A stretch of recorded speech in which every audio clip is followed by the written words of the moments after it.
I took Spanish in middle school with all of my friends for 2 years and have nothing to show for it. My teacher complimented my Spanish accent, but that was pretty much it. Spanish never really clicked with me. When my guidance counselor asked what languages I preferred to take in high school, I knew what I wouldn't pick: Spanish. But in terms of what language I wanted to learn, I was stumped. I wanted something new and exciting, not part of the mundane everyday. I thought of the most obscure languages that my middle school mind could come up with, and listed them as my preferences: Latin, German, and Japanese. Before middle school ended and summer began, I was informed that I had been given Japanese by my new high school.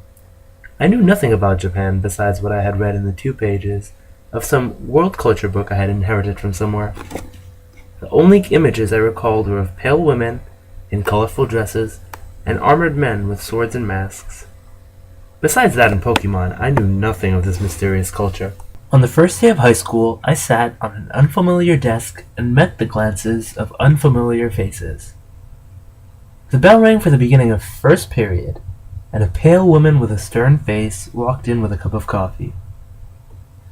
She stood in front of the room and said, "Ohayou gozaimasu, namae wa Helensky desu." The room was silent, and the students seemed to hold their breaths. She repeated herself again. "Ohayou gozaimasu, namae wa Helensky desu." No one moved. She began repeating herself slower, accompanying the words with hand motions and movements of her body.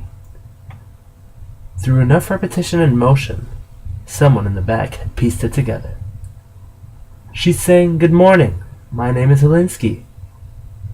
A groan of "ohs" filled the class. The teacher smiled and said, "That was your first lesson in Japanese.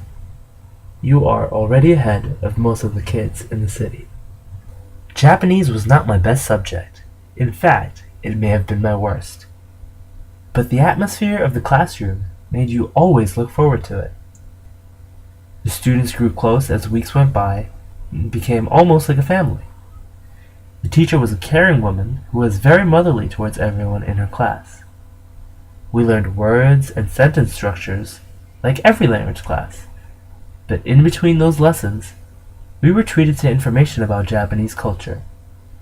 We heard about the Japan of the past as well as the Japan of today.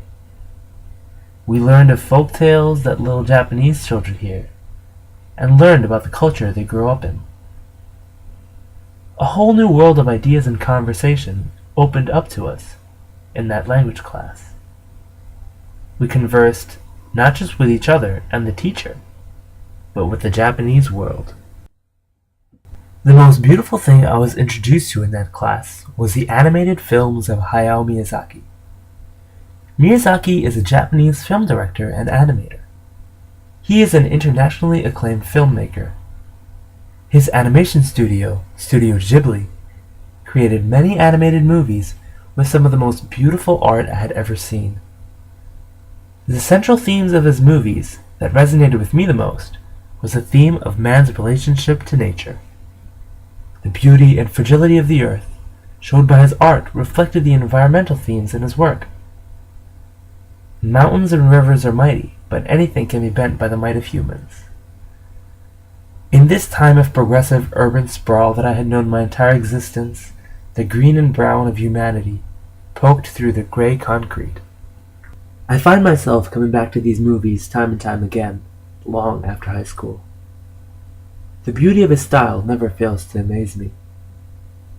Whether it be the image of a haven of nature floating across the blue sky, a small forest next to a house, a city by the ocean side, a cove on an island in the middle of the sea, a village overlooked by mountains, or a grassy field with gentle winds blowing across, I am instantly transported. A warmth spreads through my body. The natural world is beautiful, and a harmony resonating between people and the land even more so. I am sad that Hayao Miyazaki will no longer create art reminding us of this, as he will retire soon. However, I am happy that his work will always be available for the world to visit and revisit whenever we feel a pang in our hearts to find a perfect place.